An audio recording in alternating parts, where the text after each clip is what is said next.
Hey guys, for today's video, I'll teach you how to lock and hide apps in iOS 16. This tutorial is very simple and easy and will help you a lot.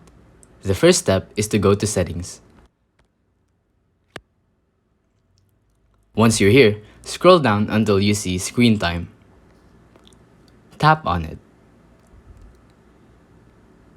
And here, you'll see the icon, Content and Privacy Restrictions, that says Block Inappropriate Content.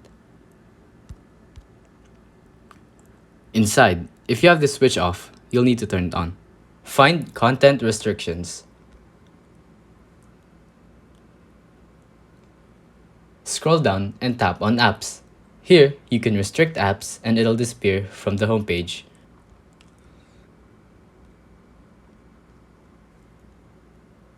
Simple as that. If you think this video was helpful, please consider liking, subscribing, and hitting the notification bell. If you have any questions, feel free to comment down below.